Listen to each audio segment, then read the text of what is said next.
On commence, c'est bon, on enregistre. Donc, bonsoir tout le monde. Bienvenue à la séance extraordinaire du Conseil municipal de la municipalité de Saint-Édouard, tenue au centre communautaire situé au 405C Montélucie le 16 décembre à 17 h. Donc, sont présents les conseillers et conseillères, M. Sébastien Tremblay, Maxime Lalonde Tremblay, Yvan Boulris et Pierrette Raymond sont présents sur place. Et à distance, vous avez Chantal Villot, Sylvain Trudeau et moi-même, Alexandre Bastien. Donc, le certificat de signification de l'avis de convocation de la présente séance extraordinaire atteste la réception de l'avis requis par l'article 156 du Code municipal pour tous les membres du Conseil. Donc, la séance fait l'objet d'une captation vidéo disponible sur le site Internet de la municipalité. Donc, il est 17h07. On ouvre la séance en 2, adoption de l'ordre du jour. Donc, en 3, demande de dérogation mineure pour une enseigne au 144 rue principale. En 4, demande de PIA relative au projet d'enseigne du 144 rue principale. En 5, demande de PIA relative au projet de rénovation 152 rue principale. En 6, période de questions du public sur les points à l'ordre du jour. Et en 7, levée de l'Assemblée. Est-ce que j'ai un proposeur pour l'adoption de l'ordre du jour? Je propose. Maxime Lalonde Tremblay. Est-ce que tout le monde est d'accord? Oui. Oui. Donc, c'est adopté à l'unanimité. En 3, demande de dérogation mineure pour une enseigne au 144 rue principale.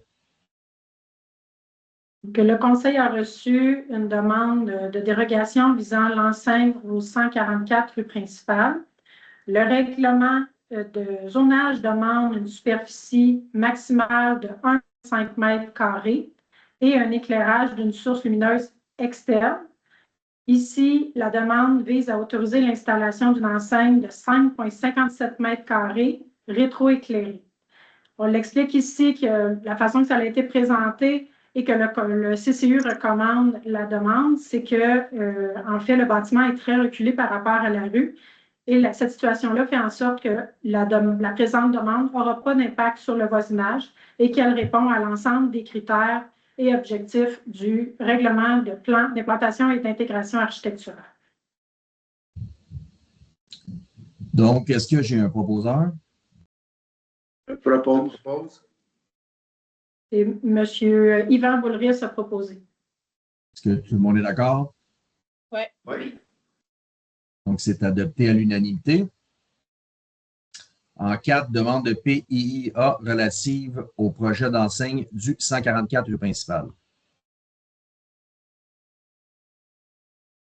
Donc, la première demande, pardon, c'était la dérogation mineure. Je me suis un petit peu mêlée, mais les deux dossiers se retouchent. Ici, il a aussi été analysé par le CCU, la demande en vertu des critères et objectifs du PIA. Et comme ils étaient conformes, et comme ils étaient conformes aussi à la dérogation mineure qu'on vient d'adopter, le Conseil, en fait, devrait, ici, la demande, c'est d'accepter la demande de PIA de la friperie La Suite des Choses en lien avec l'enseigne qui sera posée sur le mur du bâtiment au 144 rue principale, conformément aux documents qui ont été déposés le 20 novembre 2025 au service de l'urbanisme. Est-ce que j'ai un proposeur? Je propose. Madame Monsieur Villot? Sébastien. D'accord? Ah, Madame Villot. OK. Est-ce que tout le monde est d'accord? Oui. Oui. Donc, adopté à l'unanimité. En 5, demande de PIA relative au projet de rénovation du 152 rue principale. Donc, au 152, il y a une demande pour la rénovation intérieure et extérieure du bâtiment. On parle ici d'une subdivision en 4 locaux et une modification de la devanture du bâtiment, principalement, et l'ajout de portes sur les façades, les autres façades du bâtiment. Le dossier a été soumis aux membres du CCU qui était favorable à approuver cette demande puisqu'elle répondait à l'ensemble des critères et objectifs du règlement. Donc, il est proposé d'accepter la demande de PIA formulée par les entrepôts GTG incorporés pour la rénovation intérieure et extérieure du bâtiment. C'est un bâtiment qui est actuellement utilisé pour l'atelier d'usinage et non la maison qui est juste à côté. Conformément au plan déposé, on parle ici autant de la proposition numéro 1 que de la proposition numéro 2, conditionnellement à ce que les droits acquis de l'usage, qui est transformation de produits métalliques, n'ait pas été interrompu et qu'il n'y ait pas eu de perte de droits acquis au moment que l'activité va arriver. Là. Ça peut perdurer dans le temps. Et qu'il y ait une demande, en fait, que le demandeur procède dans les 6 mois suivant l'émission du permis de rénovation au retrait du poteau d'enseigne qui est non utilisé, qui est présent sur le trottoir pour cet immeuble-là. Et que le demandeur devra valider la conformité de son entrée charretière au MTQ, c'est-à-dire qu'il donne sur la rue principale, doit s'assurer que tout ça est toujours conforme s'il y a une modification d'usage. Donc, comme la demande précédente, l'acceptation est valide pendant 1 an, c'est-à-dire que le demandeur a 1 an pour soumettre cette demande-là et qu'un permis lui soit accordé en fonction du règlement. Est-ce que j'ai un proposeur? Je propose. Donc, M. Trudeau, est-ce que tout le monde est d'accord? Oui. Donc, c'est adopté à l'unanimité. Ce qui nous amène en 9, période de questions sur les points de l'ordre du jour. Est-ce qu'il y a des gens qui ont des questions?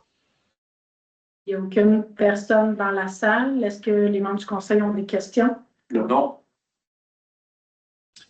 Très bien. Ce qui nous amène à 10, levée de l'Assemblée. Est-ce que j'ai un proposeur pour la levée de l'Assemblée? On avait ici Mme Pierrette-Raymond. Est-ce que tout le monde est d'accord? Oui. Donc, c'est adopté à l'unanimité. Il est 17h13. Merci. Bonne soirée. Attendez.